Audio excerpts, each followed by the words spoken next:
So thank you and welcome to everybody who's here tonight. Let me just give quick background. Today is October 29th, 2024.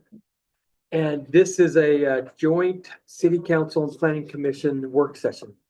So this doesn't happen very often. Matter of fact, it's only happened one other time since I've been in office. So it's a fun time for the council to be with the esteemed planning commission. We're excited for that you're here and to talk about an important issue tonight. So thank you all.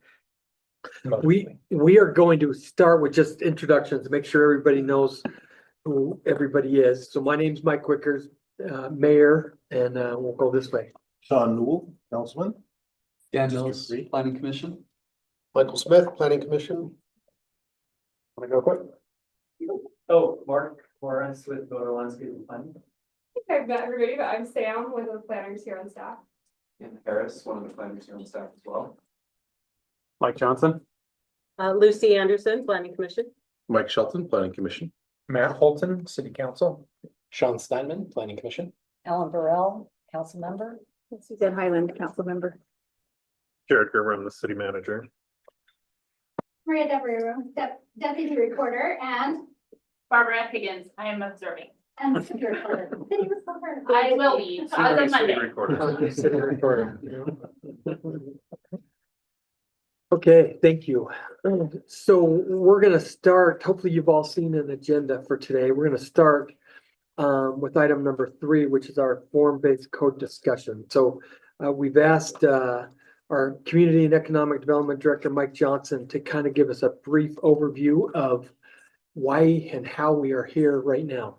So, Mike. Yeah, I'm gonna turn the time over to Samantha. She's been the kind of day-to-day project manager. She's got a few slides that just will bring everyone up to speed on when this started and where we are right now. Great. Sure, my table mic is on. So this should only take about 5 minutes. We wanted to leave the vast majority of tonight's agenda for your discussion. So I'm just gonna run us through 3 slides.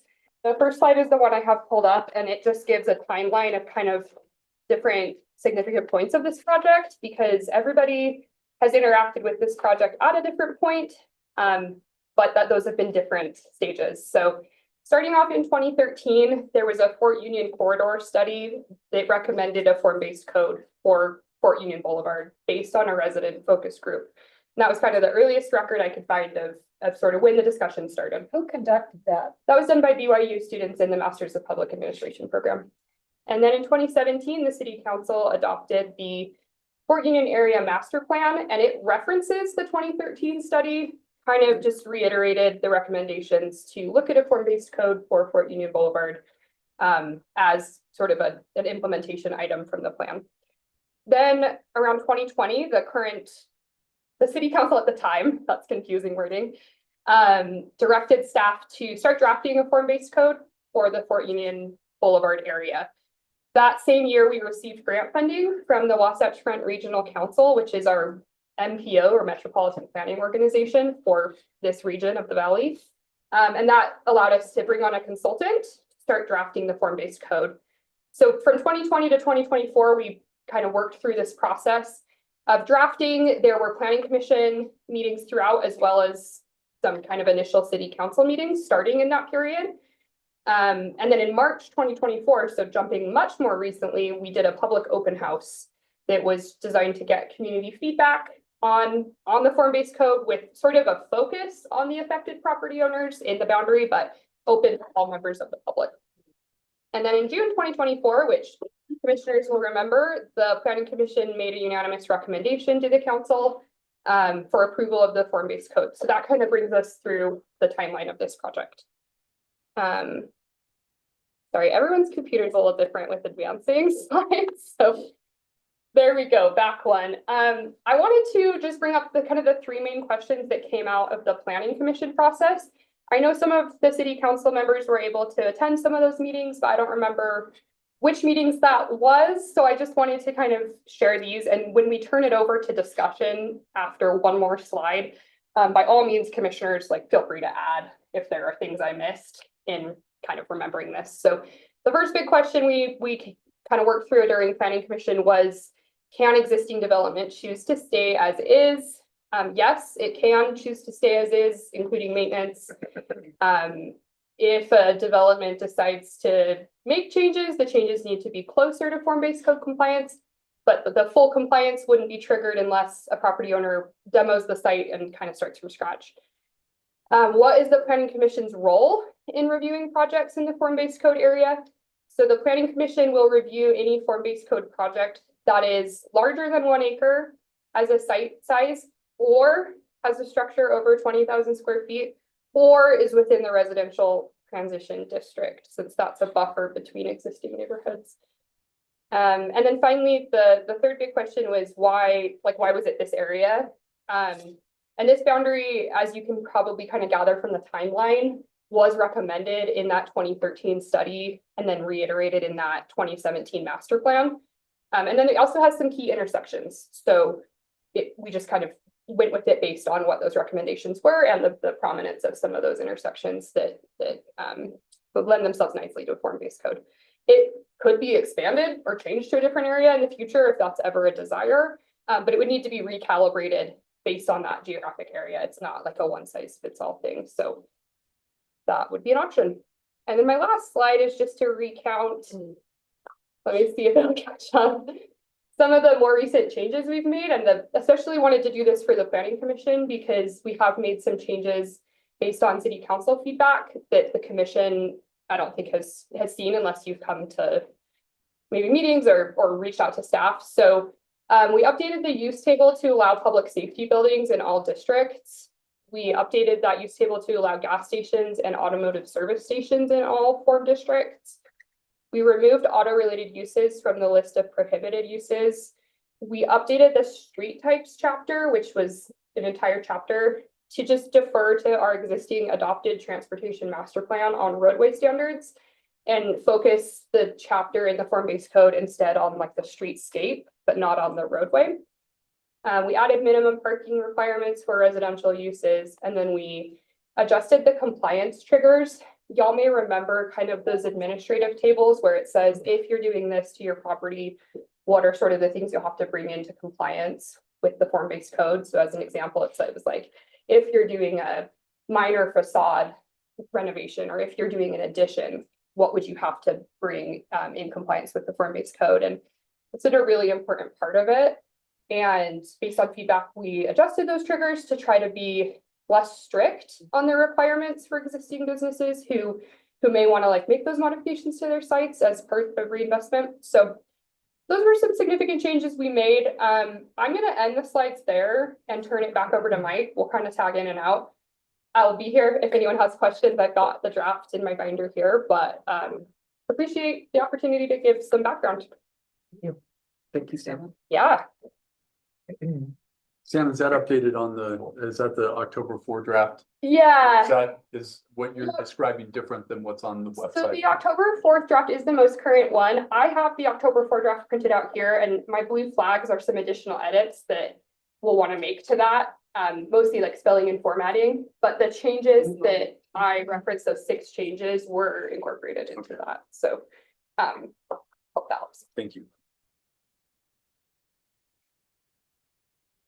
Okay, we're gonna turn it back to the mayor and council and planning commission, and we've got our project consultant, our project manager. I'm here to just answer questions, clarify, anything that's confusing as needed. Okay, great. Thank you, Mike. So let me start off the discussion with this. First off, I want to say thank you to everybody who's put in so much time in this effort. I know the planning commission, all the commissioners, the chairs, the staff, a lot of people have put in a lot of effort, and on behalf of the council, we want to say thank you. No matter what happens tonight and where we decide to go from here, the effort wasn't, the effort is really appreciated, and we're going to talk about that now. But so one of the things that I want to lead off with is, and I don't want to place blame anywhere, but I think in a more perfect world, if we could start over again, the council would have liked to have been a little more involved in the process. In maybe more consistent updates instead of feeling that, hey, we've got a code now, let's come and look at it for the first time. So some of the things that the council would like to do starting now is to maybe have some in-depth conversations about how you got to certain places. We've got lots of experts here to help us and all of you to tell us how and why you've gotten to some certain places. So I wanted to turn some time over to Councilmember Highland, who I think has a pretty good, or who can probably get us going in the right direction to have a pretty good discussion. So Councilmember Highland. Thank you. I read the 100-page document, which is quite a slog to go through. And like the mayor, I appreciate all the work that has gone into this. Backing up a little bit, I have also looked at our general plan. I have not read the entire general plan. But what I do realize, and I'm looking at the timeline, is that some things have significantly changed in our city. Namely, things like the Icon Pass has changed the number of visitors who have come to our city.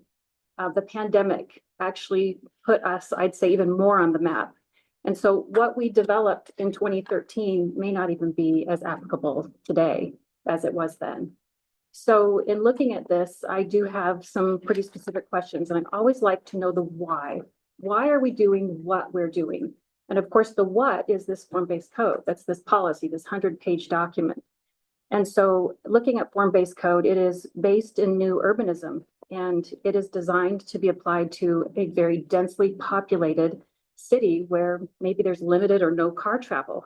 And I'm struggling to understand how that applies to our suburban city. And I think it's accurate to say that every one of us tonight that is here actually highly values our mountain suburban lifestyle. I moved here to Cottonwood Heights because I value that open space and being so close to the mountains. I did not choose to live in New York or Europe or downtown Salt Lake City. I like the option to walk or bike. I think that's very valuable. But I also wonder how this form-based code is going to get us to where we want to be as a city, because it's going to matter in 10 years when the Olympics come. And it's going to matter in 20 years or longer when I'm no longer here on the earth. And I think about, what are my children going to experience when they live in our city? So in talking about objectives, I think it's the role of the council to really go back and look at our objectives and to determine what it is that we want for our city. Do we want to transform Cottonwood Heights from a suburban city to a densely populated urban environment? I don't think so, but I'm open to that discussion. Does the current council see Cottonwood Heights as a pass-through city or as an up-and-coming destination town that will serve the needs of its residents and the throngs of visitors who come here? Do you know that we could, and it is in our general plan, it says, one of the objectives is to encourage tourism-related businesses and services to locate within the city. Do you know what we could do to harness that visitor dollar here? What we could do with those sales tax dollars to improve our city and the lives of the residents who are here? And so I think that we need to, our residential, our commercial development and redevelopment should support whatever that vision is. So we could start with a discussion about what our objectives are. And then I have probably three main questions tonight. I have 2 pages of questions. I don't know that we need to get into the nitty-gritty tonight. And I appreciate a discussion with Dan that I had this week that says, at some point, maybe we do want to go with a small committee and redline this thing to make sure it meets our objectives. But my 3 big questions are, what are our objectives? Does form-based code support those objectives? And how is it that this urban solution can be overlaid onto our very suburban city? Big, high-level questions I think we need to start with. Yeah, so that's easy. Sean, you want to answer that? No. If I may, Mayor, may I also make a statement on behalf of the council? I really appreciate absolutely. Councilmember Highlands. I think it may be a preconceived notion that form-based code is only for urban places. If I may read to you out a textbook about form-based code, it starts by saying, when did we stop building neighborhoods where kids can ride their bikes to school? Why can't new subdivisions be more like the older neighborhoods that people love? how can I prevent suburban sprawl from destroying the character of my community? It goes on to talk about ways to protect us from the more negative aspects of suburban sprawl. And so one of the things I'm going to be interested in hearing from everyone at the table about tonight is that, perhaps to the mayor's point, the decision to go for form-based code only in commercial overlay zones or along Fort Union Boulevard where we want to see more commercial development, is that I think that the neighborhoods throughout our community, which actually have in the 3 years I've served in office, taken more of my time hearing complaints from residents of planned PUDs or PDDs. And I'll say from Giverny to the Canyon Center, Dover Hills, and now the old mill. These are all S1 areas. And yet the people there feel they tell me that they are feeling very fearful of overdevelopment, of higher density. And so I would just like to go at the table, put on the table that I'd like to hear from everybody about the possibility of form-based code actually protecting our S1 neighborhoods from the kind of development that people, they at the front side, the development sounds really good. It's going to have all these trails and open spaces, but what actually ends up being developed, again, in the ones I just mentioned, does not match what is said at the front side. So my attraction toward form-based code has been, why not let the residents of these different areas of our city help to build form-based code within their neighborhoods? Do they want a little commercial? Oh, I don't want any commercial. Do they, what is it that they are looking for? So I'm also interested perhaps in not just overlay zones, but a longer term, could it be wise for our city to consider form-based code within residential areas? And I don't see any of that in this document. And I'd also like to say that there was a recent USCT webinar that really addressed what went wrong with form-based code in South Jordan. And it specifically said, let's use performance development agreements where where traditional zoning doesn't match. So one of the big overreaching, I think, subjects tonight is, do we need form-based code to accomplish just what you're talking about? And maybe the answer is yes, maybe it's no. But going back to our objectives, what is it that we want? I think we probably agree more than where we disagree. I don't see any of that residential in this particular document. Well, that's And that's because why I it's want all to hold based our on these feet to the commercial fire. overlay zones. So let's do this. So Chair Anderson or Dan, does that, I hate to be so official, but we're gonna call you Lucy, but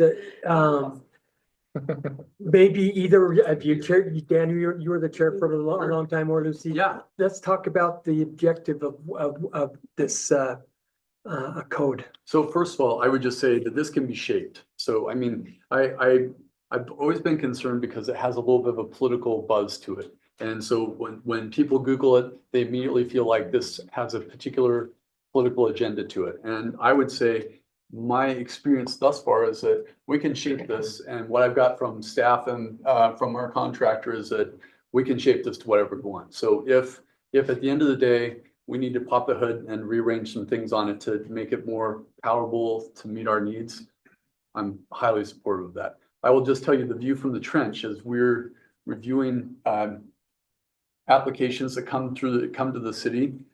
We have very, very little control over having certain parts of the city have a particular feel. We can talk about uses, and this in essence gives us the opportunity to have a little bit more of a feel that when you talk about tourism, that when people see the disjointedness of certain parts of Fort Union Boulevard, this has the potential for us to make things a little bit more unified in whatever degree that we want. We can contract it if you want. I mean, the staff were very, very willing to listen to all of us individually and collectively about, okay, if it's too big or too small, we can accordion things a little bit here. So, I mean, this is a tool that will inevitably need to be revised a little bit. And even the districts and the rules for the districts, and you guys have already given some feedback that's already been adjusted. So I just don't have that much heartburn with the fact that this is just gonna completely curb the tourism business. I actually believe the opposite.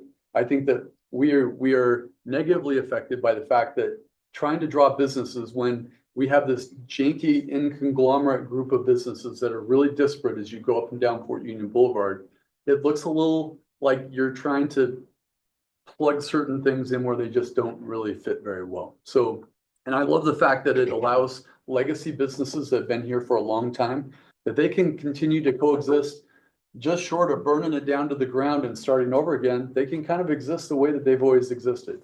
Even the ones that, I don't know how they stay in business, some of them, and some that have some features that are really, really rough, whether it's drive-throughs that are inconvenient for some of us.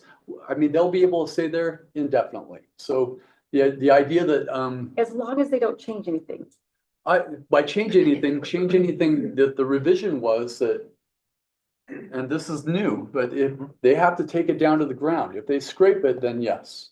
And I don't need to do that here tonight, but I need someone to walk me through that because Yeah. that's not what I read in here. So let's do this though. So I appreciate all of that, Dan. That was really helpful. But can we narrow down an objective from Yeah. everything that we're starting with?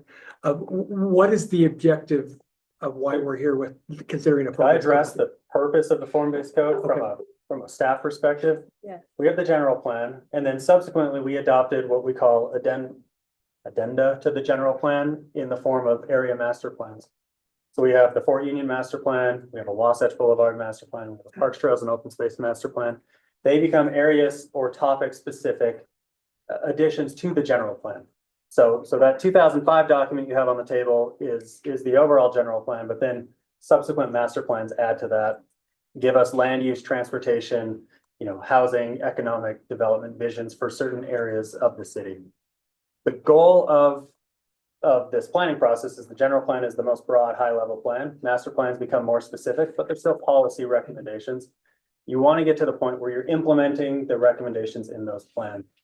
This ordinance is a tool that would then implement what's summarized and what's recommended in each of those plans.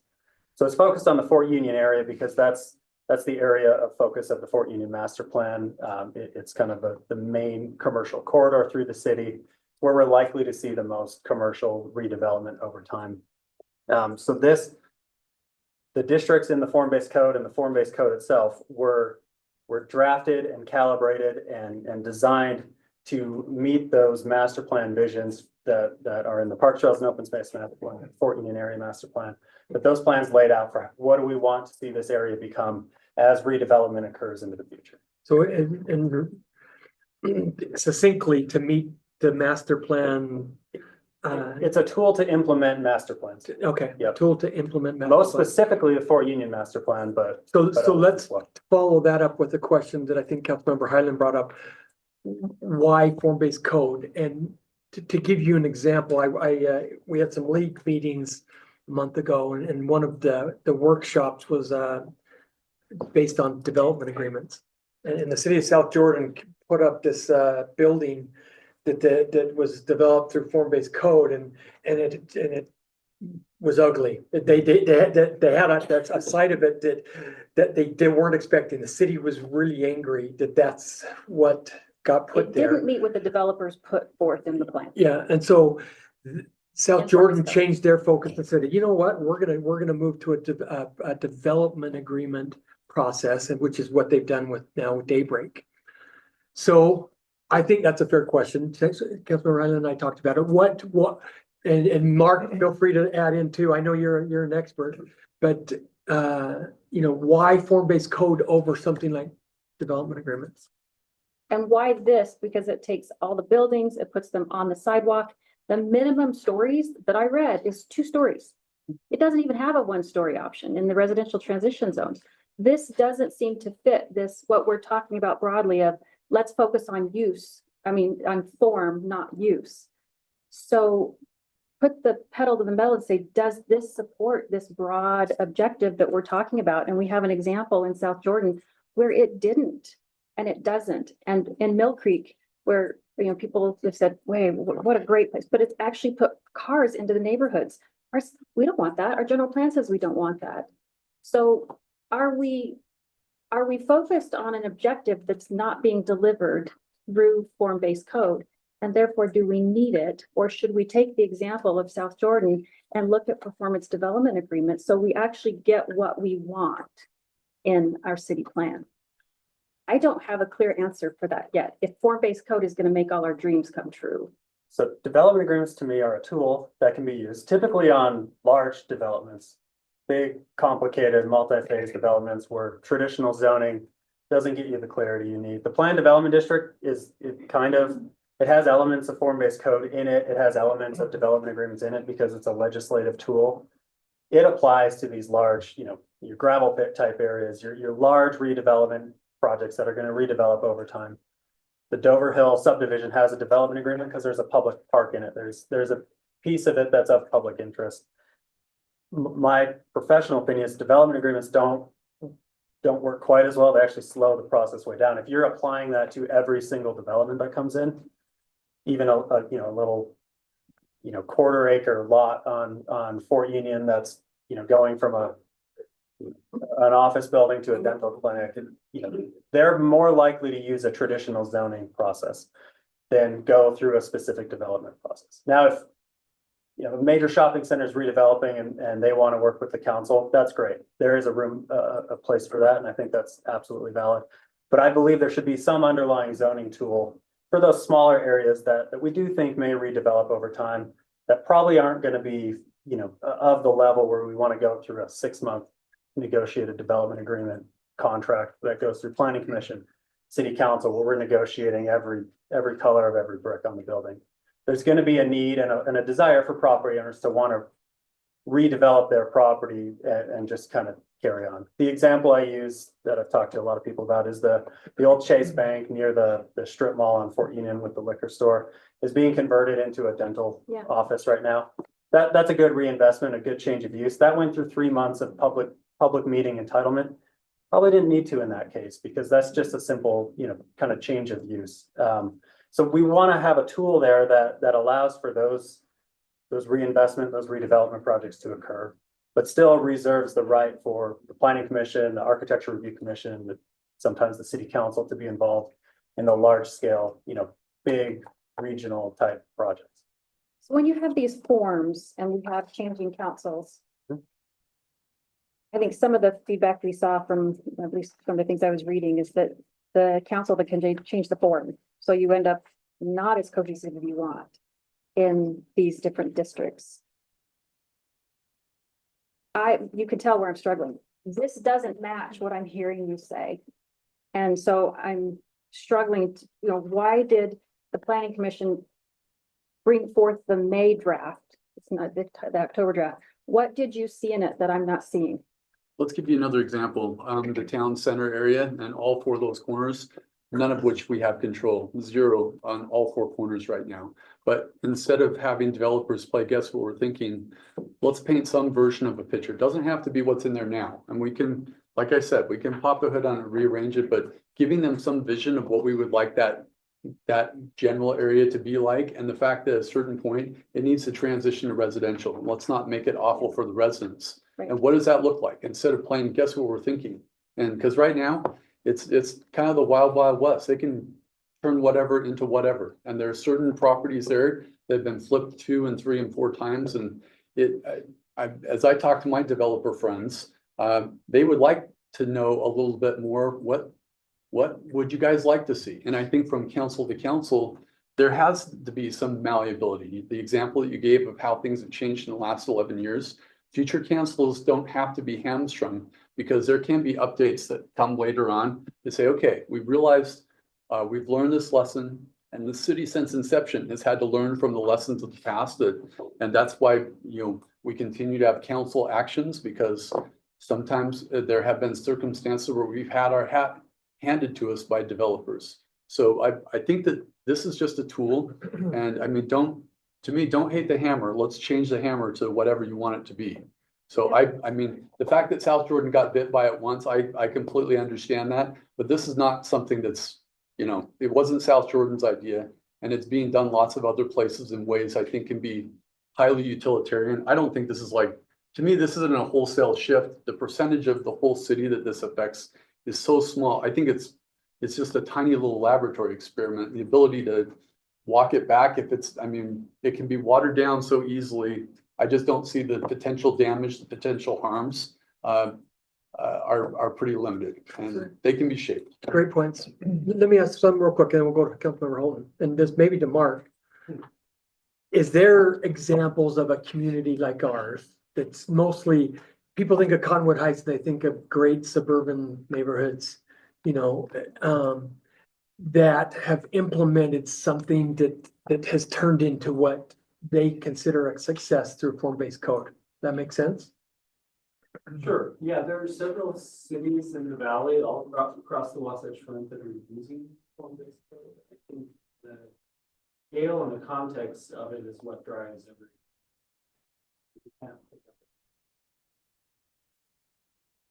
And to the Counselor Highland, Yes, to your question, form-based code is always site-specific, context-specific. And so one of the first things we do is determine what type of community is this? So you've got a wide range of kind of paths to take. You know, a very urban place like downtown Salt Lake would take you to rural community if we were out in, you know, Sanpete County. So that context is part of that conversation from the very first pass. You know, there are communities around the valley that are using it. I don't know anything about the South Georgia Form-based code. So we could certainly look into that and see about what went wrong there. But in the context of it, you know, looking at the increase in density or the increase in use, we're talking marginal increases. You know, we're going from a one-story minimum to a two-story. That's a pretty, you know, a pretty small. Where we're kind of concentrating development are the places where from the city's general plan and other towns that are obviously more intense use than current several stories.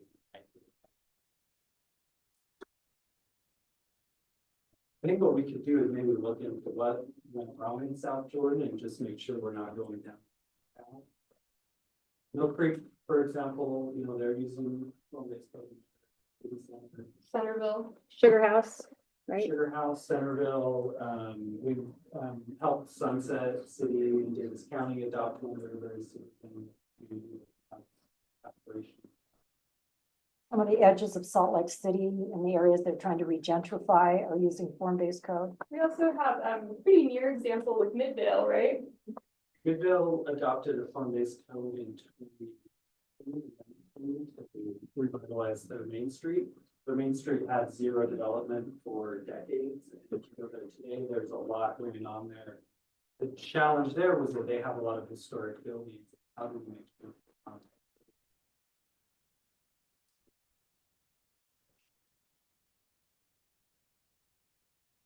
I would love to add there is that when we looked at these existing examples, they were all quite different one for another. So sort of what was helpful in looking at them was talking to their staff and asking like what in your process was successful and what wasn't. But I don't think any of the exact regulations one place to another perfectly translate to here. So that's where it's important to have this conversation and decide what you do or don't want in it, because it wouldn't work to take the one the Centerville's doing and drop it here, nor would it work to take the Sugar House one and drop it here. And it's supposed to be very local. So it's great that you guys are talking about it. I think that translation is, or that transition from one to another is important.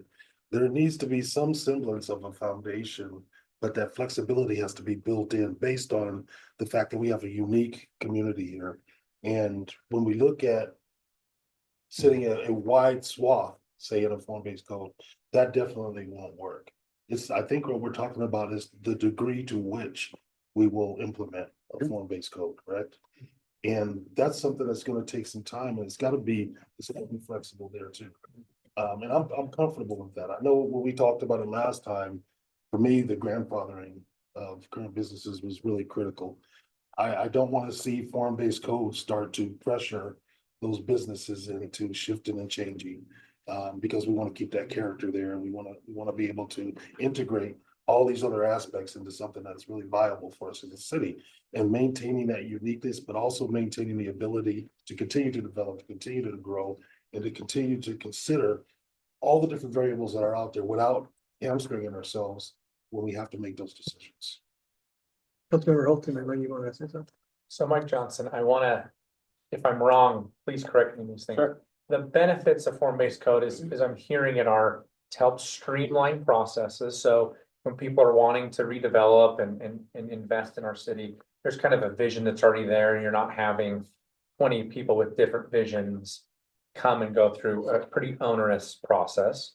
And it helps at least create a vision for the city, and those that want to invest dollars, they can kind of see, hey, if you're interested in this vision, come bring your dollars here and take part in this process or this program.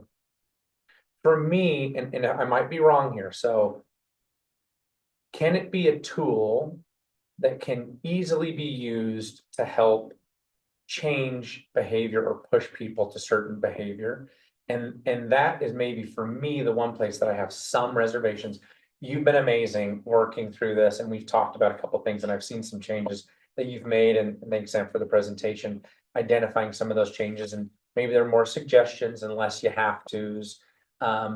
For me, is it a tool? I'm trying to wrap my head around this. Is it a tool that if we implemented it, we give this to future city councils or us, where they can then use it to change various behavior in massive ways? If that's, you have to place a certain number of chargers, you have to have a certain number of stalls for X use, or you can be this type of business, you cannot be this type of business. And I think that tool, if put in place, could that be used in a way that me as a future resident, I don't love the way that tool that I put in place is now being used to say, hey, either I do not like cars, or I want only cars, or whatever that might be.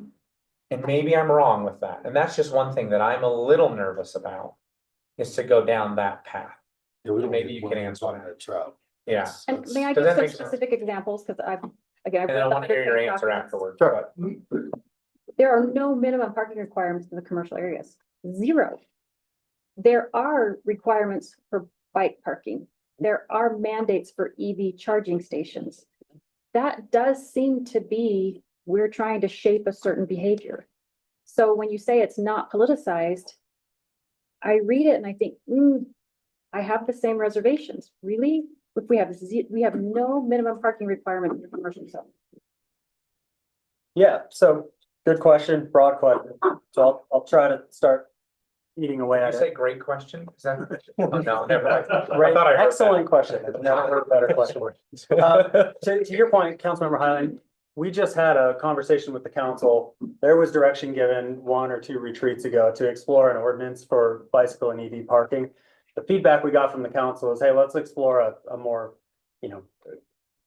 recommended approach to EV charging instead of a regulatory approach. Maybe we incentivize it.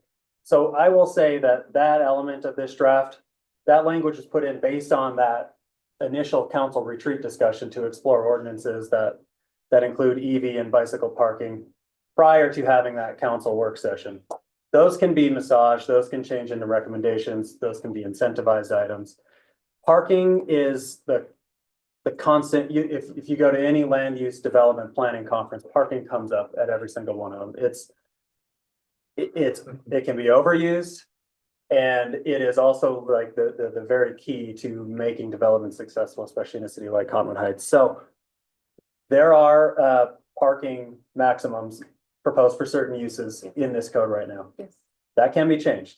I think the intention is that the form-based code mixes uses and hopefully mixes uses so that uses within a certain area are complementary of each other. So that one use, maybe it's a daytime use where parking is more necessary during the day, but that clears out, and then the residential use comes in at night and uses the parking. So I think more than anything, the interest and the recommendation from staff would be to look at ways to make parking and sharing parking between uses more efficient.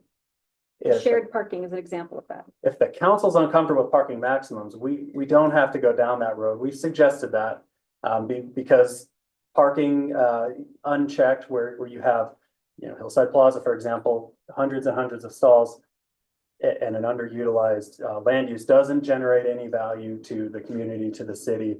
It's a maintenance obligation, and we're snow plowing it and no one's using it. But at the same time, you don't want to underpark something and create a parking. Question mark, as far as parking goes, do you feel like there's a pretty decent drive? Is there a strong driver in the market that would determine kind of with the modern way that they're doing development on how many spots they'd want? Because I do think that there's been a change in the traditional Hillside Plaza area, just organically in the marketplace. And is that maybe a better driver than us picking a specific number? And I don't know the answer to that, because I don't know what number I would pick. And maybe there's a better way to approach it where it's more of a discussion with the city instead of a hard number, and we can kind of analyze that as we go. You know, I have thought about this. Again, if a parking maximum's not the direction that the city wants to go, we could look at a process where you establish we have a parking requirement today. It's parking minimums based on an engineering manual where they go survey types of businesses around the country and say, here's the average parking at each of these businesses, and that becomes the ratio that we require. Very often, the city's parking requirement is fewer stalls than what the business wants to construct, especially, you know, office buildings. What are they down to 4 or 5 per 1,000 square feet now? City's requirement is, you know, 3.5 to 4.5. You know, dental medical clinics always want a ton of parking, way more than the city requires. So I think the intention was to try to curb that a little bit. So we're not developing new developments with, you know, with quote unquote Black Friday parking, just season parking that might be utilized once, twice a year. Because even retail patterns are changing as well. You go to Target on the day after Thanksgiving, and they might even be closed now. But that parking lot's not full like it always I is. didn't ask about maximums. I actually am in agreement with you. I said minimums. Why are there no minimum parking requirements in the commercial zone in the existing draft? Yeah, let me open that up here. Because that, to me, it's back to Councilmember Holt's question. That seems like it's being engineered for a certain outcome. I think the intention is that the market will drive that. The site design will drive that. Typically, a commercial business isn't going to invest millions of dollars to build a new building if they can't park it. You look at a certain restaurant that was down at Even Stevens, the sandwich shop, they built and they were approved with lesser parking, and I mean, for numerous reasons, but Yeah. parking was always an issue there, and Yeah, that it business was. did not last. That's right. So part of that is not trying to direct a behavior, but trying to not make parking a limiting factor in a business. And if a business thinks that they can get by, say on Fort Union where there's no on-street parking, you know, we communicate that you cannot park on street here. You know, whatever parking you design in your site is what you get. If you think your business can succeed with that, you know, then parking doesn't become the limiting factor on that. My closing comment just on this point is I've told Mike, I said, look, if we can streamline government, cool, awesome. If we can set up some basic standards where most residents say, hey, we'd love to see X in this area. I think it's the exercise that we're going through with Hillside Plaza right now. People are deciding whether they like to see that or not. If we can put some of those things in place, I think I'd be much more in favor. And I think there's some benefits to that. As long as I feel very comfortable that there aren't mechanisms in place that are pushing some behaviors over others. And I don't know how you could really do this. And I feel comfortable that it's not a tool that would be used for that in the future when the council changes. And I mean, granted, at that point, they could just put form-based code in place, but. Shorter answer to your question, we can add parking minimum. That we can put that back on the But table. we don't want businesses to fail. We don't No, of want course not. to, and so I'm thinking, you know, right across from Hillcrest High School where there's this big apartment building and there's this office, the space that's on the ground floor. There's not a single tenant in that office space. And I attribute that to the fact there's no parking. Why would a business want to locate itself? So I don't want to set our businesses up for failure. You don't either. No, So that's why I'm asking the question about parking minimums. Is this making all our dreams come true? I don't see it in reading it. And Mike, instead of picking a number, and you probably wouldn't approach it that way, is there a way that we could just say, hey, that they need to prove to us what that minimum should be? We use our own analysis, our own judgment with the great staff that we have to say that's a reasonable amount, but they have to at least provide a minimum that they're requesting. Sorry, you probably had a comment too. No, that's fine. Now, one of the things that's curious to me here is, are we talking about the planning mechanism or are we talking about the standards?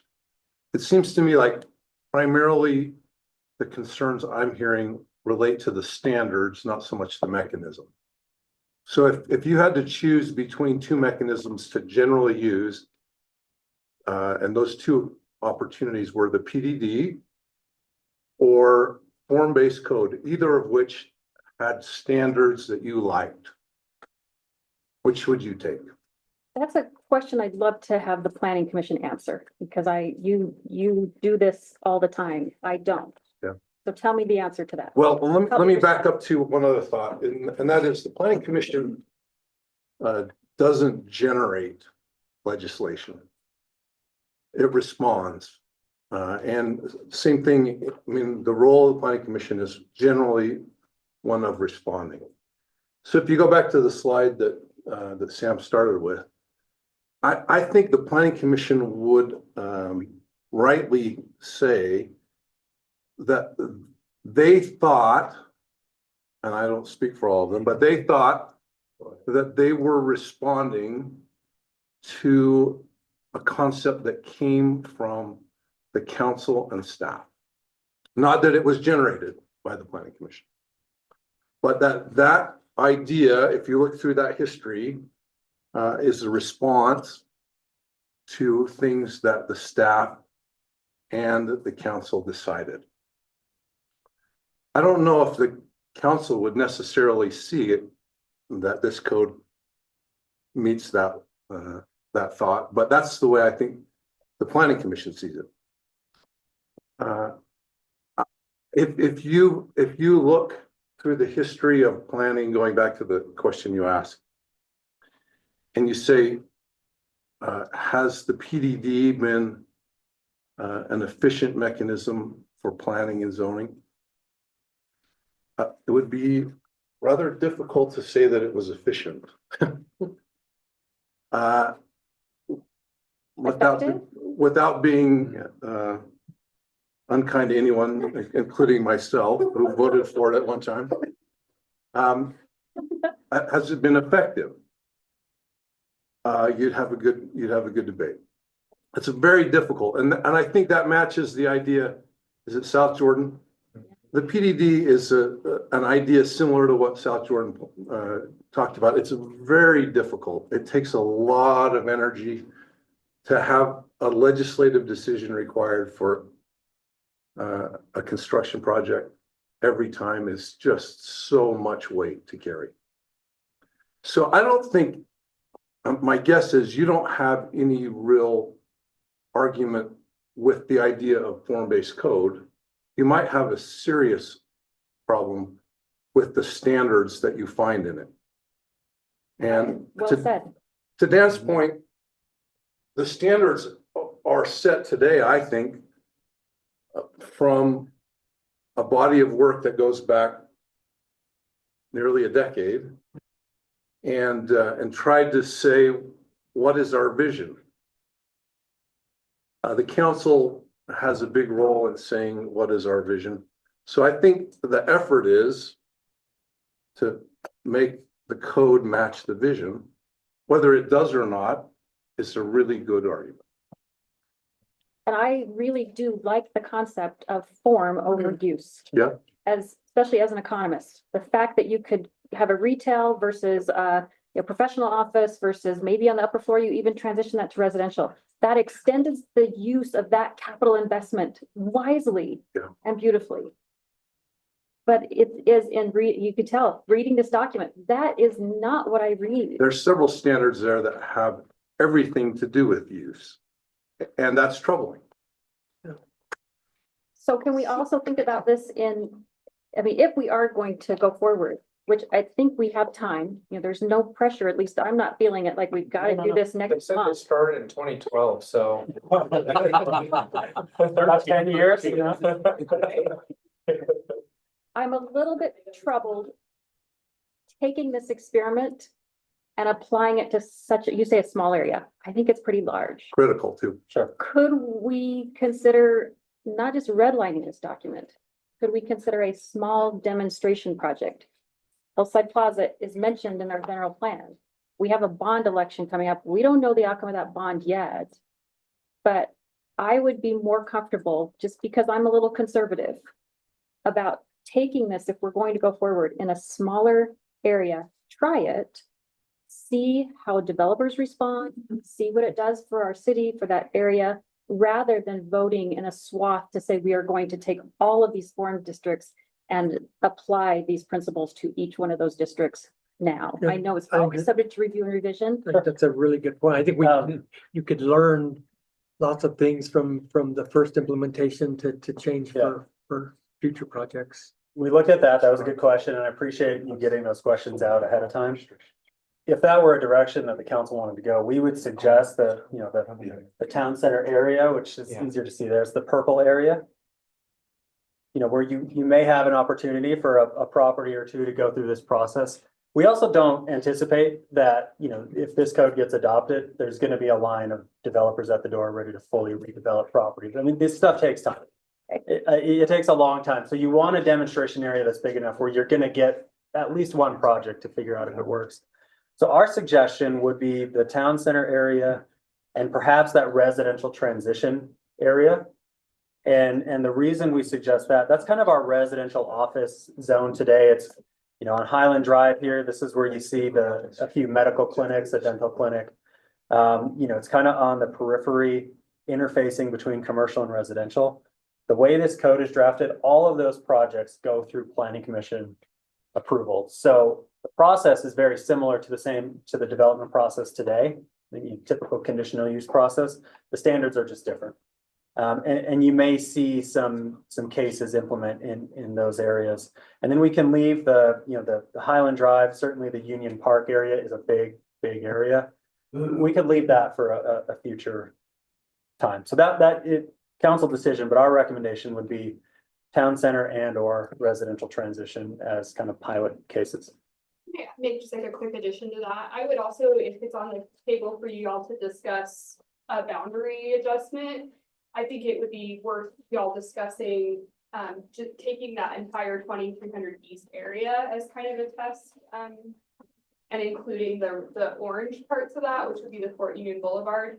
And I suggest that because then you will see, hopefully through projects that come through, how the different form districts are interacting one with another. You may get a little bit more of a wide view of how those are working.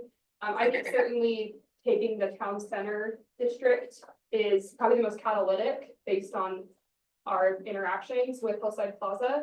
But I would just, if it's up for discussion, recommend considering doing that 2300 East area and including the orange as well. So you can kind of see how the districts would interact. Sam, The can you orange identify is what just businesses the those are? library, right? That's Bella Vista. Oh, that's the Bella Vista. I Some of the hesitate. residential properties across the street. I hesitate to restrict the districts primarily because the amount of time it's going to take for redevelopment and the amount of economics that are going to go into that. I actually propose to expand the districts just because it's going to take a long time. And once again, developers aren't going to just come in, start buying up land based on this.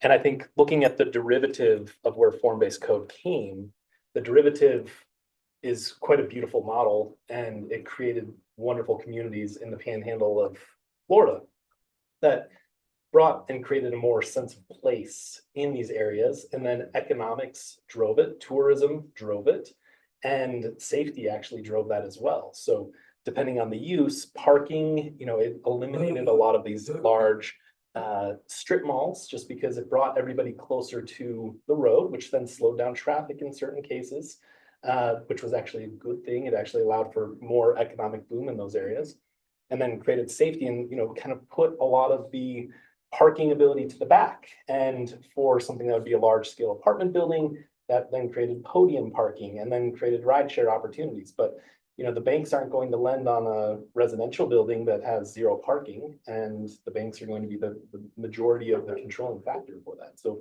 that's going to require parking. That's going to require a lot of the market to kind of push that forward. But if we restrict it, we're going to have less focused and then be able to maintain with what the master plan has been stating. And what the master plan has been stating is, how do we create more of a sense of place in these areas?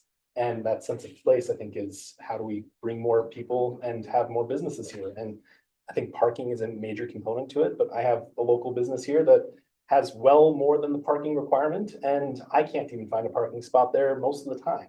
But you have a successful restaurant. So with that, I think that a lot of this comes down to look at the derivative of where form-based code was, and they fully bought in on it. and a lot of the autonomy that we have to be able to create those true guardrails in place based on form districts. I think that is a crucial component, and I think the market's going to help kind of regulate that quite a bit as far as kind of what is going to pencil in these areas for developers. And I see form-based code as going back to kind of Main Street America and what America was built on with those main streets, and how do you get more people down on the ground floor. You had mentioned those projects down by Hillcrest and how there's zero use on those bottom levels. If you call those groups, they're asking a huge premium for those areas because they required that. And the developer basically said, hey, I'm going to ask a premium on this because there's not enough residents in this building right now to support any businesses here, and I don't want to have a revolving door. And that's what I've seen in Mill Creek in certain areas. However, Salt Lake has figured it out in certain ways, and they've been able to figure out certain business types that can go in there and what's going to be cohesive to residential uses or commercial uses. And that's where you start being able to actually have the affordability to go in those spaces. Right now, developers are kind of artificially doing that and artificially increasing that. And I see it in Mill Creek and I see it down there as well, because they can. So I think there might be some guardrails that we should put into place on that for commercial use and potentially some timelines of commercial use. And that would then allow for them to run their numbers of how do you now regulate getting vacancies filled and what kind of stimulus is there going to be there? Because if it's just, you have to check the box that commercial use on the bottom level, that's not going to work. But if The market didn't track that, yeah. yeah, and I think that, you know, it needs to be focused on how do we now create, once again, form. Form is the main component here. And the market, and nobody's going to go in and say, hey, I'm going to just create a vacant building here. They're going to look for form that's going to work for the city, and that's also going to be marketable to the city, which then equates to more experience for the residents within the city as well. And, you know, not Destin, it is 38 and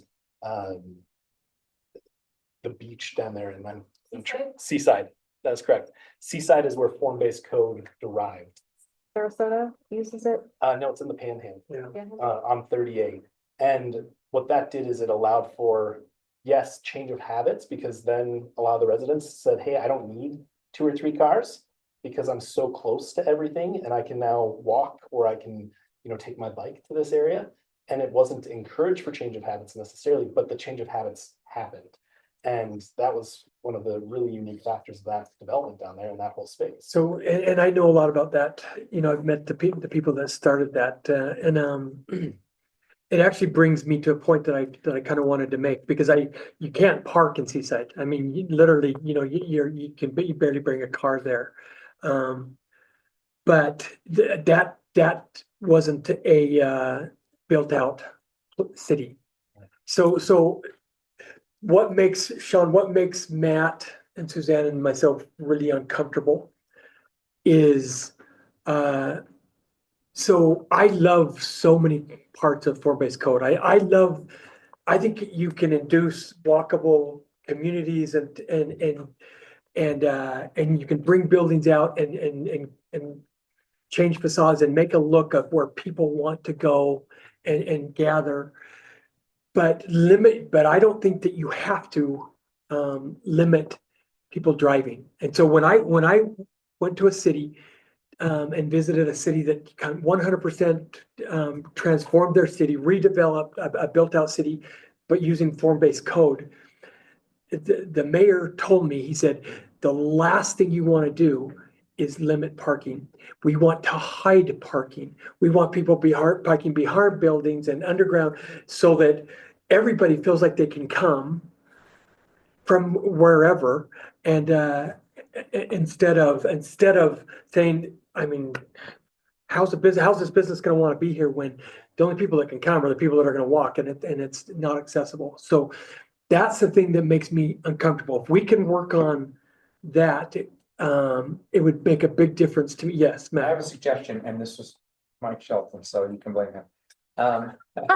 But he suggested, said, you know, what would be interesting exercise is to see if, let's say we took the strip mall where the liquor store is, What if we took that, because we all know what it is like today, we've experienced it.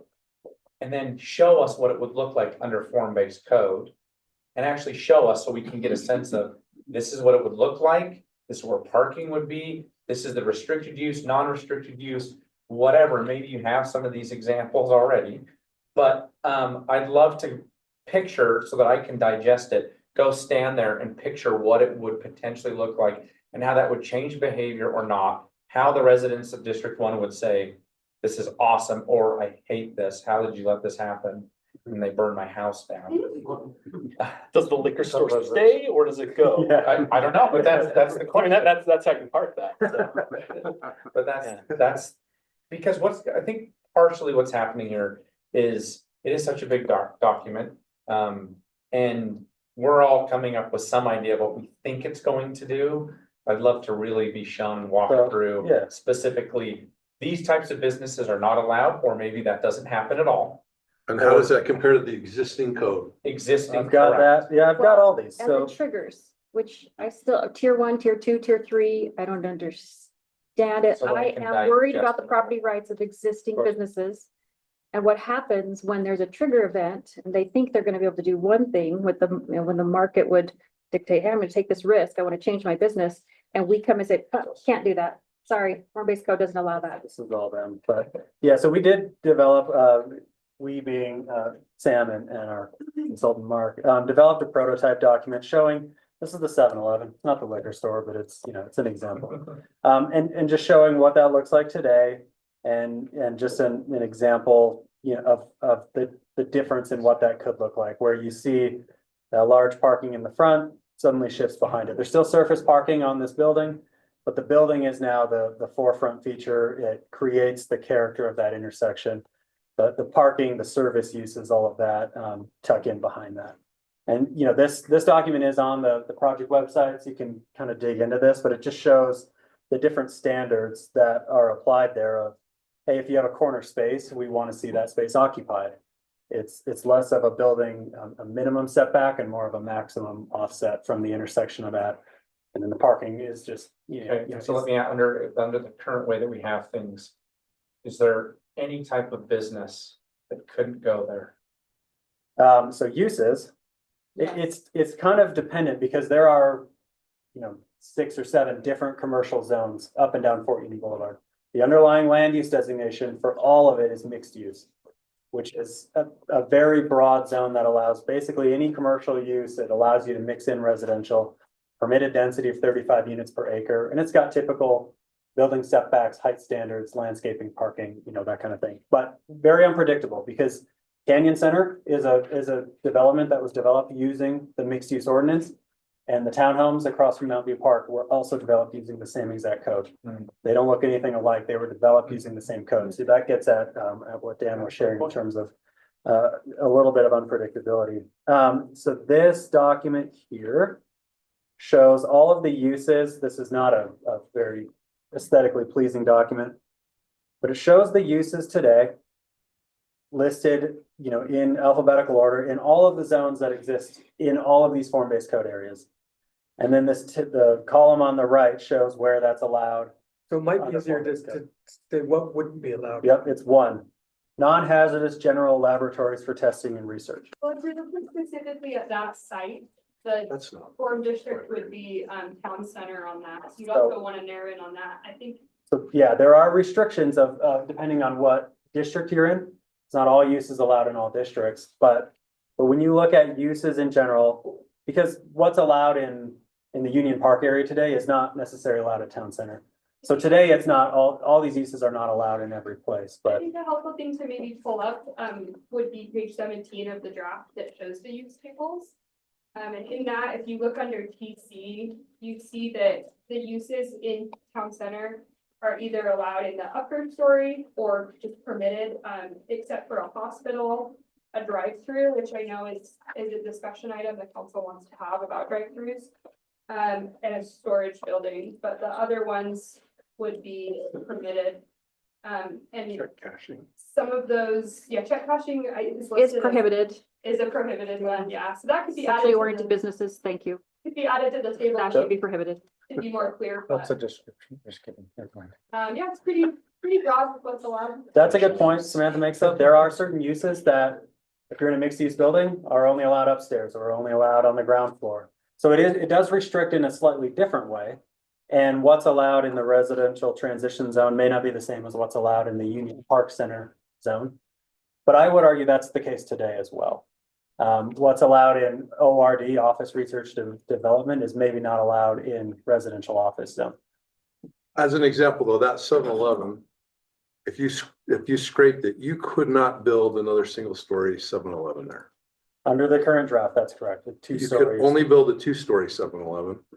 And depending on which district it's in, you might have some restrictions about what's on the first floor and what's on the second. Yep. So you couldn't, this is where it gets complicated, is because you can't. It's more than just saying it's prohibited in the zone. The rules around its prohibition or being allowed are very much different. How do you create something that doesn't just become residential? There are limitations on ground floor use. There are. Yeah. They're meant to be reasonable, so we don't want what Commissioner Simon was referring to as just artificially requiring ground floor commercial and then it never gets filled.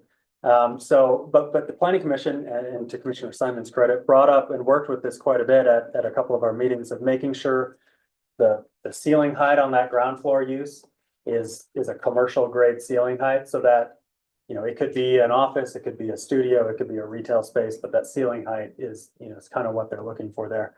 And that use can accommodate, or that building can accommodate a number of different businesses. But it can't, if you have a residential use allowed on the upper floor, you can't just have that same residential use on the ground floor. You're having to mix. And that was a council suggestion or request of maybe a couple of years ago, I think somewhere on the council. Wasn't that in conjunction with more affordable housing? It can be, but there was a desire to more strictly require a vertical mix of uses on mixed use projects. This does get at that. One of the projects on Fort Union doesn't look like the commercial gets used at all, right? Agreed. So how do you avoid that? This addresses that better because Structurally, we couldn't shape that any more than we did, because we had that same concern about the project. I think we're talking about the same one. Yeah. We shaped as much as we could, but Okay. it kind of turned into just residential. they called them live work units. That's a use that is allowed. So that was a use-based requirement. They had to mix uses and technically they did, but functionally you see what that. So before we get back into redlining this thing, which I think that's probably outside the scope of this meeting. Yeah. Going back to our objectives. I think we all have a desire to create a corridor, if you will, of an area that can capture the tourist dollar, give them a great experience, also serve our residents. It does talk in the general plan about transit, so, ski bus service along that corridor makes a lot of sense. And if we go with form-based code, I just think this document has to reflect those objectives. So how do we communicate these objectives and agree upon them so that then that document can reflect what those objectives are? No, Is it already there or? I think by agreeing upon the standards, if we agree on the standards, I think that's as much as really, I mean, I think that'll get us to where we want to be. So form-based code could be part of our zoning, but it's really a strict review of the standards to make sure we get what we want Yeah. out of the standard. I'd like to bring up another thing to talk about quickly, which is height. So how did you come upon the height maximums that you came That to? was a lengthy discussion because we, if you require somebody to go a certain height or you penalize them for going below a certain height, that both of those can inhibit business. And we literally were looking through the lens because a number of us are small business people. What would we put our business there? How would this affect our business? How would it affect the current businesses there? Are there businesses where it's like, okay, something like that should be upgraded at some point, but is this an upgrade? Is it something that's going to add to the tax base for the city, the livability for the residents, number one, but those issues, trying to make sure the first floor had more of the ability to cater to business more so than a residential feel. And as we looked around, if you go too short, it has a distinct feel to it. And we felt like there are some reasonable heights for a first floor that were more conducive to doing business. And the upper floors are a little less restrictive. That Mike pointed out that, and Sam repeatedly, that what would allow flexibility for those upper floors? If somebody wanted to have a business that was more of a, somebody's working out of an office, they're not necessarily receiving people as much, or conversely, that they wanted it to be residential, that there was variability in both of those circumstances. So height was a lengthy discussion, and the intention was flexibility. So if that's not permeated through it, or you see something that we're not, I mean, we're just one group of people that we're trying to make it as conducive to business, current and future. That's definitely where we agree. We are such a small city and we need to increase our budget to do what our residents want us to do. And Mayor has shared with me, like Draper is the same population. They have 3 times the sales tax revenue, 3 times. Do you know what we could do with 3 times the sales tax revenue? Absolutely. But for our residents want an IKEA and ours, Well, All we need is And, IKEA and a bunch of Car giant, dealerships. car dealerships. well, probably not, but if we had, a lot of, skiers coming, I'm Yeah. skiing and I rarely hear English anymore. The world has discovered Cottonwood Heights, the city between the canyons.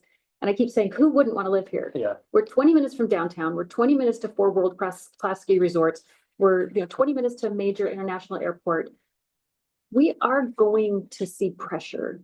And I want to respond to that pressure in a way that also preserves the reason I moved here and why I'm here. Am I hearing you say that you are recommending that we adopt all of the form districts and not just one as a demonstration project? Did I I misunderstand? think you what were you saying you said? wanted to expand the existing. Yeah, so I proposed as we were putting this together to expand it, just because I think we do need more data. And I don't think that, especially with Fort Union, we've got large scale tenants there currently. So I don't see Target being redeveloped anytime soon. I don't see any of those office buildings being developed anytime soon.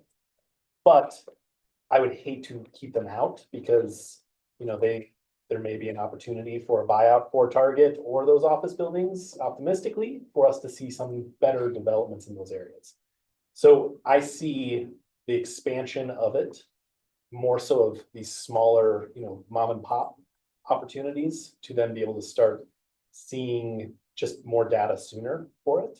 I think that if we restrict it, we're going to see 15, 20, 30 years and very little impact seen.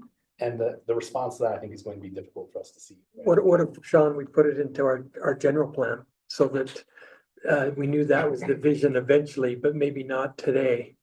I have spent a lot of time in other cities where a general plan is a pipe dream and is very difficult to actually execute. Where this right here, you look at Ogden, for example, Ogden's general plan dated back to 93.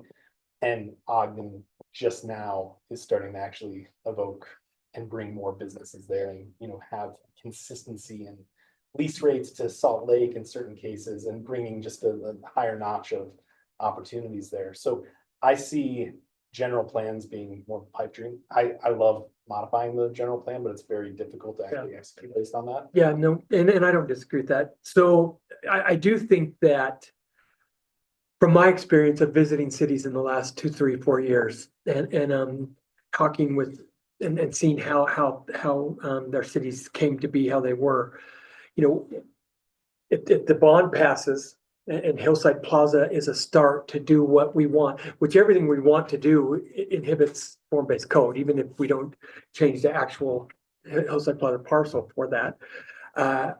We know the library's on docket to be rebuilt in the next year, and they want to come and bring buildings up to do the same thing. And so, but everybody has told me, and sorry, the point I'm trying to make is you start somewhere and that's how you go, is you start somewhere. And so I don't think anyway, I just worry about, getting some unintended consequences if we give it if we go everywhere without at least doing trial and error, if that makes Yeah. sense. And, I think the two factors being height and parking, I'm going through all the parking regulations and height. Remind me, the only area that we actually increased height, was that only in Union Square or the Fort Union buildings down by Target It was and? Union Park Avenue, or Union Park Center had the tallest height. Yeah, I think the max there is like 8 stories. But everywhere else, we maintained very close to the same height of current zoning standards. Is that correct? I can't say that with 100% confidence, but they're close. Well, there's one caveat to that, which is except for that you have to have 2 stories.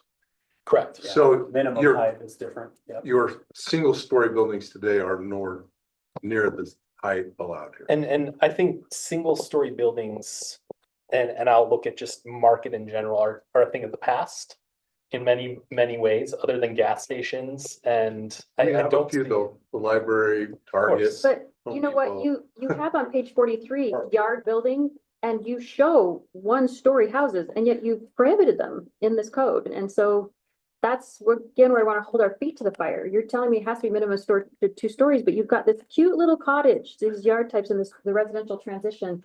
And so what's in the document doesn't reflect the vision. And I'd like to hold our feet to the fire to make sure what we're doing meets the vision.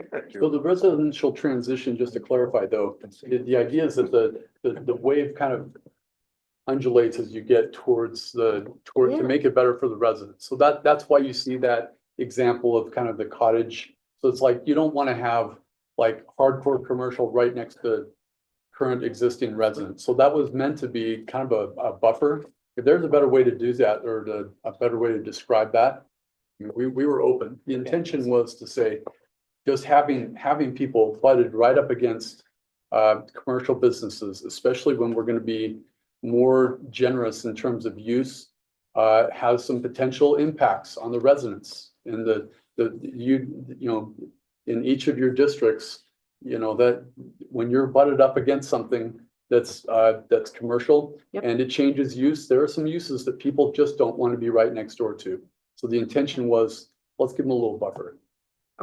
That yard building, it's like a story with a loft. That would qualify. That's got a 2nd story on a pitched roof.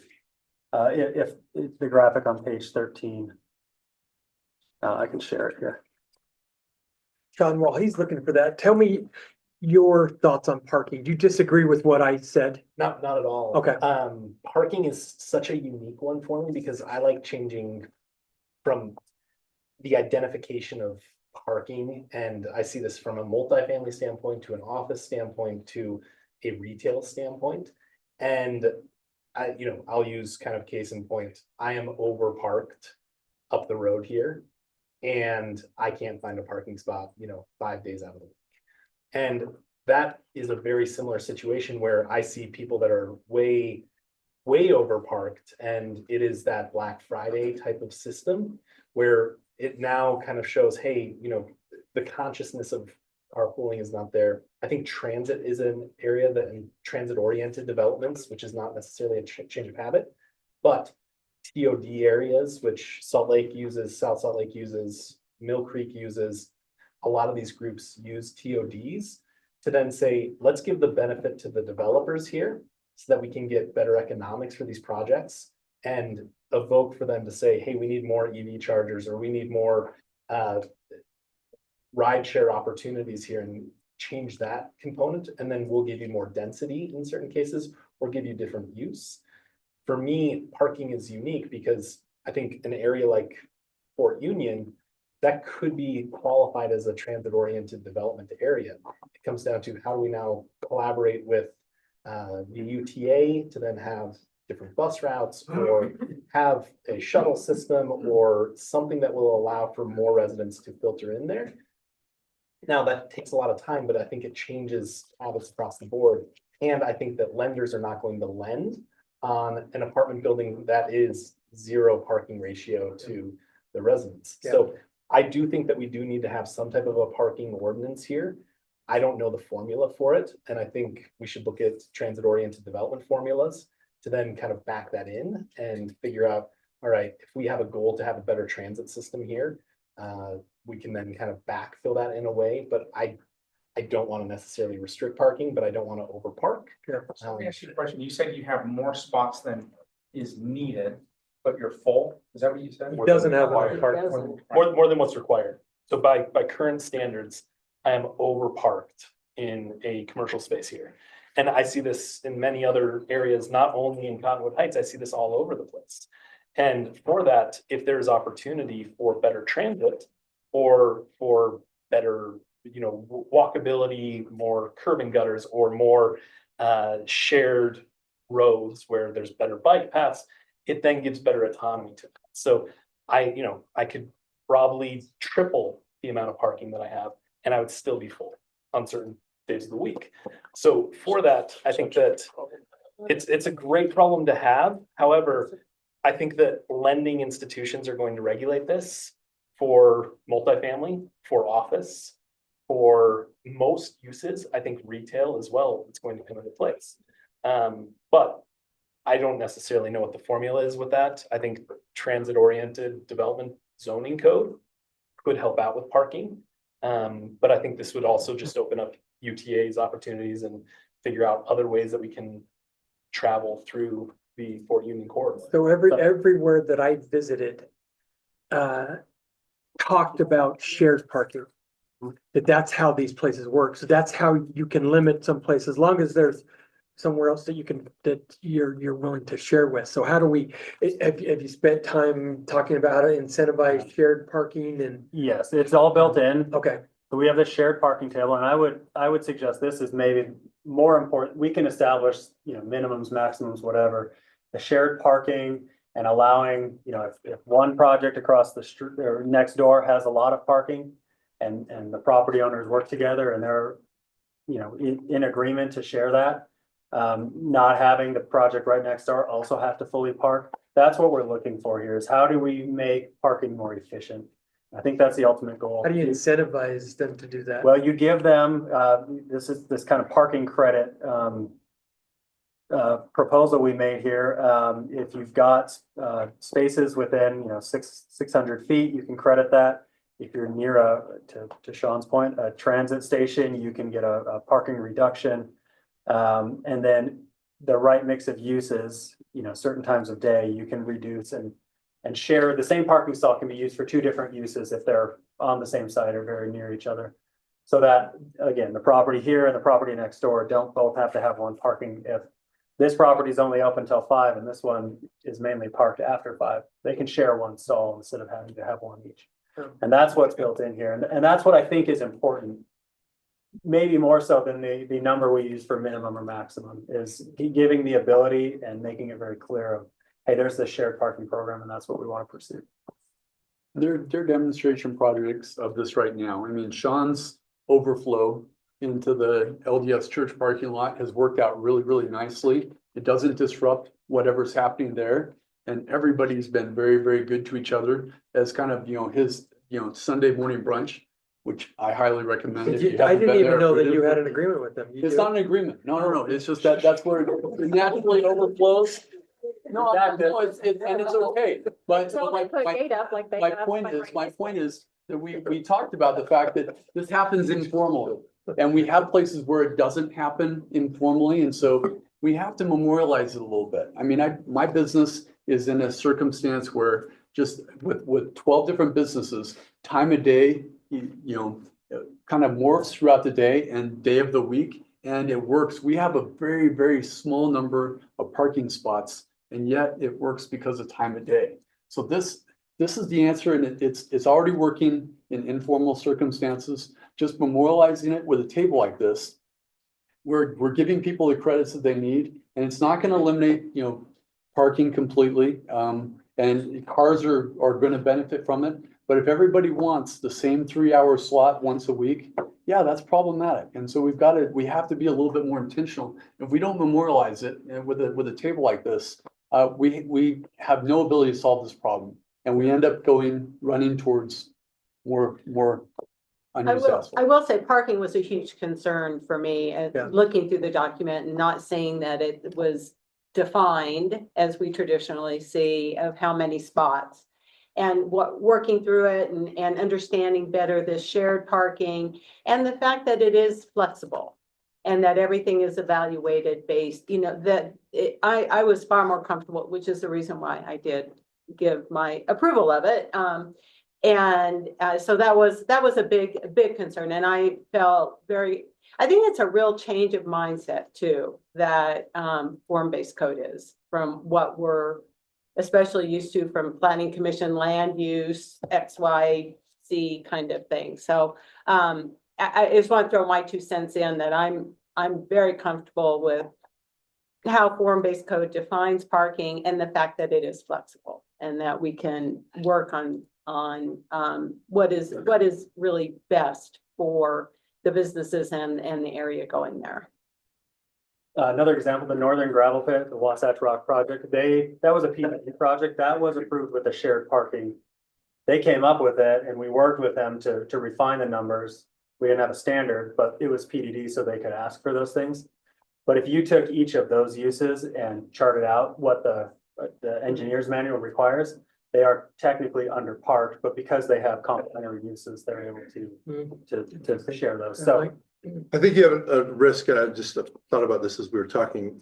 At the mouth of the canyon, you have some very successful businesses, and in my experience, they had enough parking, but it was because they used public parking, which was, I guess, available to them at that time. It happened to be in front of homes, and the homes had a real problem with the fact that there was adequate parking so long as every spot along the street got consumed for them. So if you don't have a minimum, you run the risk of creating that environment again. And, all of that parking is available to the public until it's not. And so you have to be really careful. Logan City and Provo City are screaming now because they did not have enough parking for the development that they allowed. And I don't want that to be in our neighborhoods. I don't think any of us want it to be that in our neighborhoods. So I hear you too about transit. I don't see that we have the density, nor anytime soon will we have the density for big transit project. Along Midvale's doing a great job densifying because they're right along transit. Ski buses, 100%. I think we could support that, but I'm hesitant to start restricting parking, thinking that at some point we're going to be a UTA. Well, we can never build enough lanes to accommodate the oncoming addition of more and more cars. You said it yourself. Not only are we the desirable place people might want to come as a destination, but we are definitely the drive-through city. People drive through to get to Big and Little Cottonwood Kent. They drive through as commuters to get to Draper and Sandy. That's not going away. And we are at a pivotal time, in my opinion. We have to envision Cottonwood Heights as a place that, while we have to accommodate regional traffic, I'm not saying we say, stop, we're not, but I think that if I could make an observation of what I've seen since we incorporated as a city, I think too many times we've leaned into what the WFRC, the regional thinking of UDOT, okay, let's go ahead and widen these roads, have high volume on our main thoroughfare, Fort Union Boulevard, which is very unfriendly to local residents and very friendly to people who are driving through as fast as they can to either get onto I-215 or to get to the canyons or to get home somewhere they don't live in Cottonwood Heights. So I think we're at a very pivotal time that we have to really think not only about parking ratios, but we need to think, and this is one of my reservations about form-based code, is I'm not comfortable about, as I understand it, so please correct me if I'm wrong, but we have decided to give that aspect over to the TMP, the Transportation Master Plan. Transportation Master Plan, as everybody in this room may know, I'm the only council member that opposed its, authorizing it for Cottonwood Heights because it, in my opinion, is so car-centric for cars moving through our city at fast speeds, which is going to reduce the walkability, the place making, as Sean Steinman pointed out. If we want placemaking for our town center area, we have to consider that 2 lanes moving at 40 to 50 miles an hour is not the way you create placemaking for a main street. So I would like to see our form-based code dictate in these overlay areas what the streets, not just the streetscape, but the actual flow of the streets, are we going for something very urban, which is slower? Or are we going for, as if we are sprawling suburbia and everybody should be driving the area? So. I think there's a middle No, ground. you are correct, right, as the draft reads right now, the actual roadway design cross sections capacity is derived from other plans. The form-based code picks up once you're outside of that vehicular roadway, it picks up with the park strip, the sidewalk, the streetscape, the street trees and that kind of thing, and then the private side of it. So there's two documents working in tandem right now. Can I just get a little context there really quick? I think the reason we did that is we were hearing concern over like, this is at conflict with what was just adopted in the TMP relatively recently. And so our response as staff was to just say, okay, like if you went through that adoption process with the TMP and you did approve that as a council, then we can defer to that. If the council feels otherwise, we're happy to change it again. We're just here to implement what you decided. Where do we go from here? Go ahead, John. Yeah, I would say, I don't think restricting parking is whatsoever the route we should go, especially with form-based code. I think that there's other guardrails that are going to create intentional projects, and I think economics as well are going to push that. Because I would not develop, once again, I would never see a development that is a residential use at 0 parking ratio. I think that if anything like that is proposed, then, we say you've got to have 300, Tesla charging stations right there, and, 5 ride shares. I don't know what that would be, but saying that tongue in cheek, but I would say if we could look at ways that, once again, form and market kind of complement each other, because I don't want to see this 50, 60 years down the road. And that's why I think that we open this up to a larger site, and not even larger site. I think what is proposed is what we kind of sat on. I proposed for us to actually expand it, and we came to this resolution here as these 3 different zone districts. I think that if we want to see impact in the next 10 to 15 years, pre-Olympics, we keep it there. And then I think that if we can figure out those guardrails for parking, I think that's a huge component there.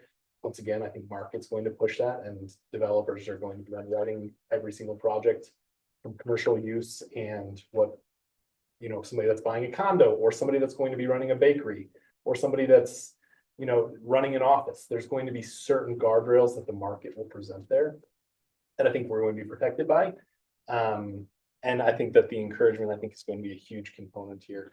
It's not just put commercial space just to check that box for a developer. It's put intentional commercial space on the ground level, maybe have, leasing requirements or market requirements there. But parking is one that is always hard, because I've seen things that are half a stall per unit ratio, and I've seen things up to 3 stalls per unit ratio.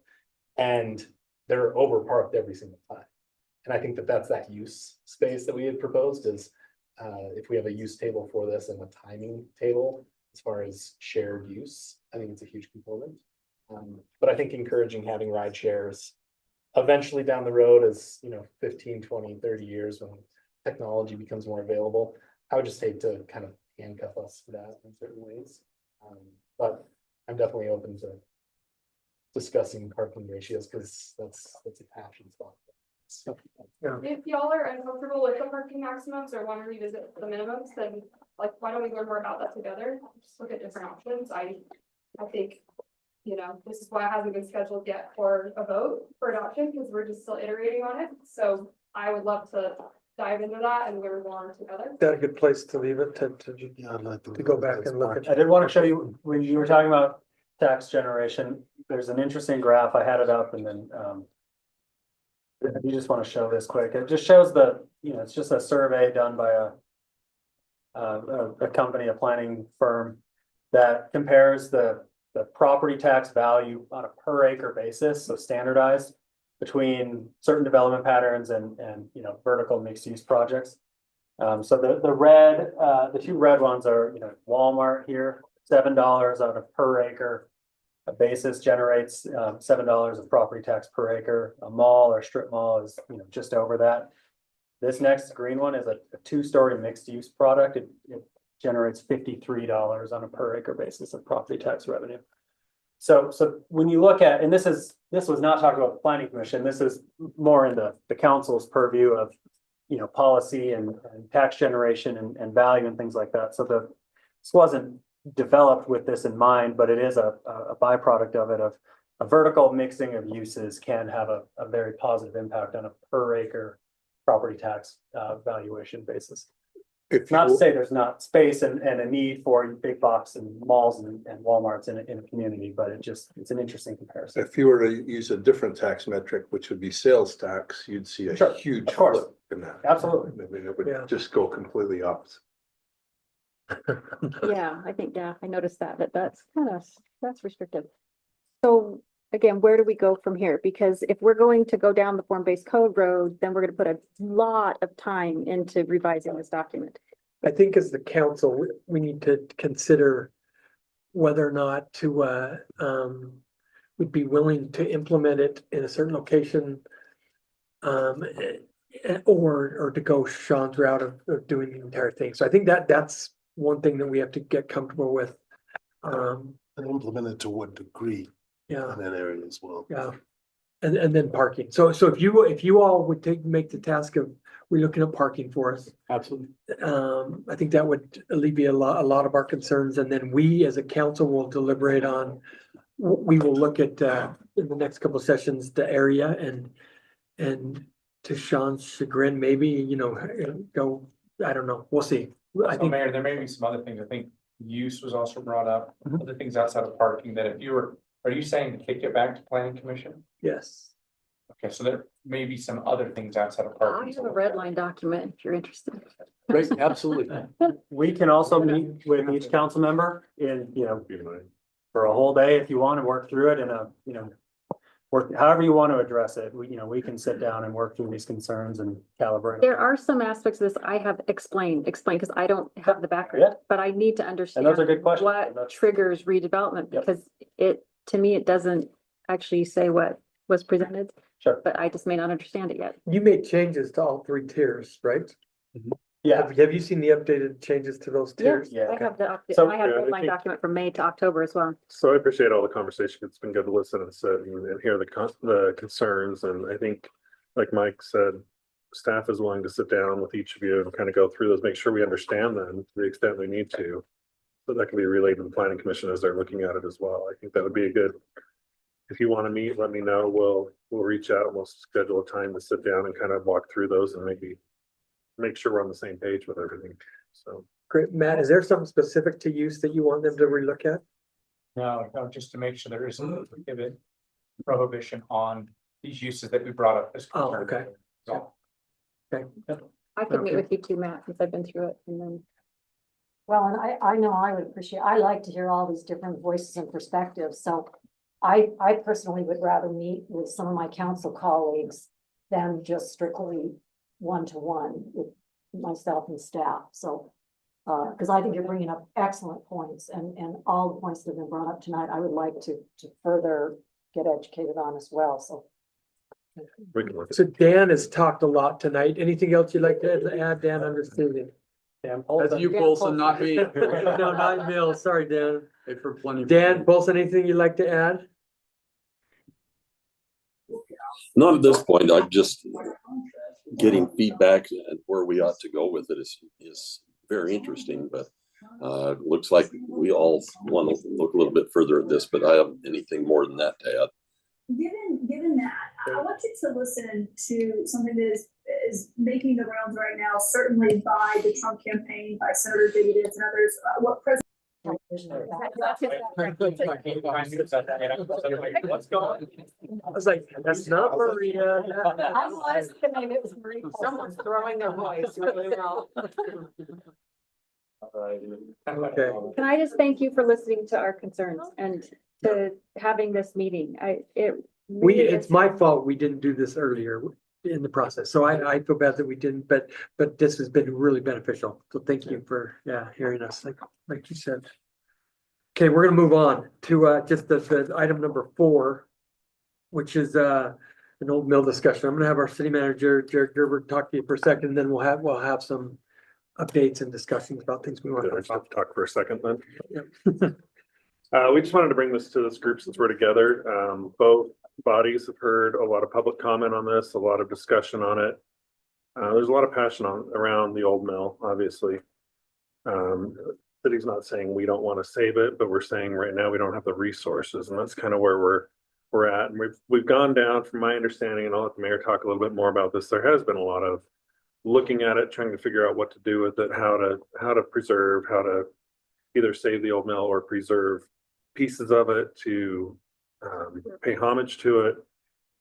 So we just kind of wanted to get together with this group, since we've all heard the comments in various meetings, discuss what we've heard, maybe if you've got questions about where the city is at on things or where our stance is, so that we're kind of all in the same understanding on it, I guess. Is there something else you want me to say? No, that's good. So we had a request from a resident. There are some residents that are not okay with even creating a memorial or they want the entirety of the old mill restored. And I understand their passion and I get it. I love history, and seeing something so big and grandiose that everybody knows about go away is hard for everybody. We had a resident request, why doesn't the city do what they did at Hillside and do a bond to fix it?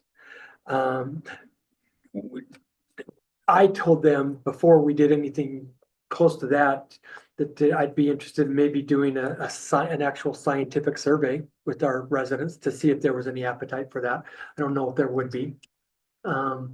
But I think that would show from the city's end that we're willing to continue looking and trying to see if, we've and Matt can talk to this as well. We went to the property owner a year ago maybe and said, hey, would there be any interest in deeding the land to the city? And their response was only if you guaranteed that it doesn't sit in its current state. So we got that. We understood why that would be important to them. And so we started going to private parties and seeing if there was any way that they could come and help. State agencies. Private, nonprofits, all of them. Lots of different, and we didn't get any luck, of anybody that would be willing to join us. And so the property owner at that time said, hey, look, we're at least willing to commemorate the old mill in that site and create a tower and a wall and open space. And so, that's, that I think isn't a perfect world, but I think it also accomplishes some parts of at least keeping the old mill alive and creating some places where you can come and learn about it. And anyway, so anyway, we just wanted to bring that to you, and if you had any thoughts about whether or not we did do an evaluation of what it would cost to restore, and it came in much less than what the property owner said. It's a minimum $45 to $50 million just for the restoration of the building. Which is a lot of money, obviously. That would restore it to Its original. 45 to $50 million. Problem is the Who footings. conducted that? I wasn't aware that study occurred. Calder Richards. I beg your pardon? Calder Richards. Calder Richards, and when did this occur? Yeah, we had talked about it in one of our council meetings.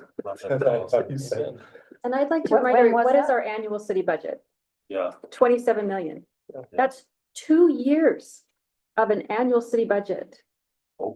Over to save this. So would we want to? We simply don't have the resources to do that. So let me add just a little context as well. Is at the historical committee meetings we've had the owner come and present, and I've been able to talk to some of his residents, and I think they've heard that in an ideal world, we'd love to save it completely. Yeah. And nobody has disagreed with that at all, right? But it comes down to us doing the best job we can for our residents and the taxes they give to the city.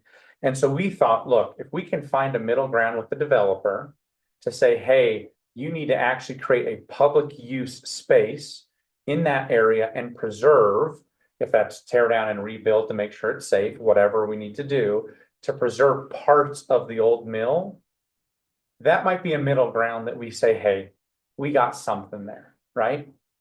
And from a city's perspective, that can also seem like a big win as well. But to the mayor's point, as residents come to us, and there are residents that say we want to save the whole thing, we of course want to listen to the residents to say, save it, do everything you can. And those that say, hey, a compromise is okay. And so I think the residents, when they understand the full picture and they give us the feedback, our job is to do what they think is best.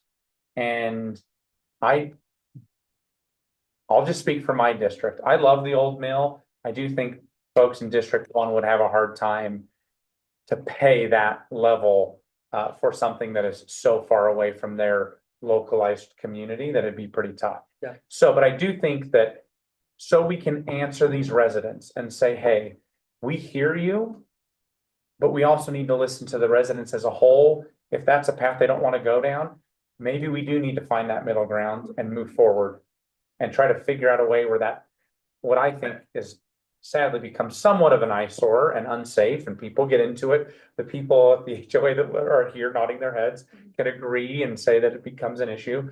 If we can move forward, and I think we have a duty to try to figure out a path to move forward, we should do that. And if that's find a middle ground, which is probably most likely, we should do that.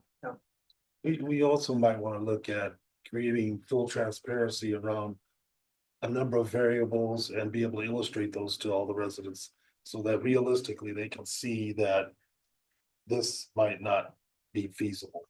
And not piecemeal it, you know.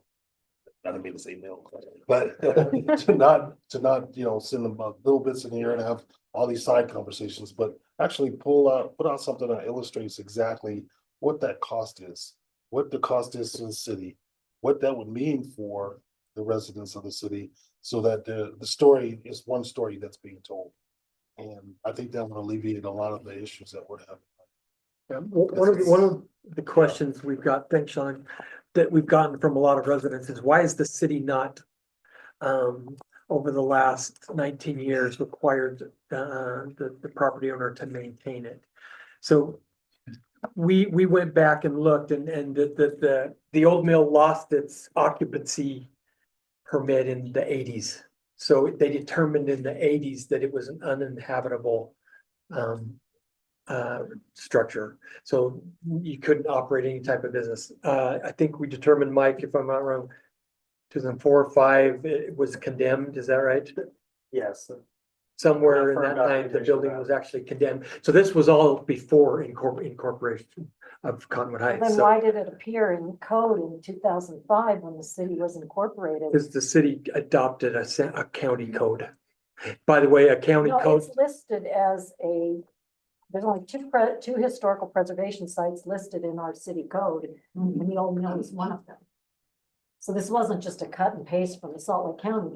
It was identified, and it specifically gave the steps that our city was. so yeah, you're not asking about why it was you're asking why we designated it a historic structure? Right, with the very explicit directions of what the city would do to look after it. You know, with regular inspections, working with the owner. That is the code that was copied from the county. So. But even with the designation, from my understanding, because of the condition that the building was in even before incorporation, we couldn't say, go and take it back to its original state. It doesn't say that anywhere in the code. It doesn't say to take it No, back to the I'm original just state. saying, even if it was to maintain the existing inhabitable existence, that's basically is what has been done. Other than the fence around it and making sure people can't get in. And I think the question right now more is, instead of just forcing them under current law to say you have to keep it in the state that it's at, I don't think anyone really wants that. And so it's a question of how do we move forward, I think is the biggest question that we need to answer. Does the landowner have currently an application before the city? Yes, so they've made an application to a variance to our ordinance that would let them demolish the structure. By state law, we're not able to rule on that, so that went to our hearing officer. And that is scheduled for November 14th. Yes. I think the application is actually to get around the waiting period. And Right. for the conditional use, right? Requires some.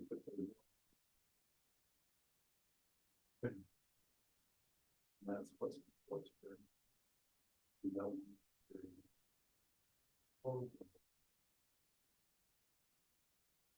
That answer But that. assuming a ruling on that, the developer or the owner would then have the right to move forward.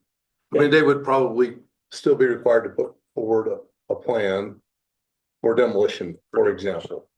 A demolition permit. So, yeah, the historic preservation ordinance says right now, if you want to modify a historic site, it would include demolition. It's a conditional use permit, so you need a conditional use permit, which goes to planning commission. And it has to be up for, in public meetings for at least 12 months.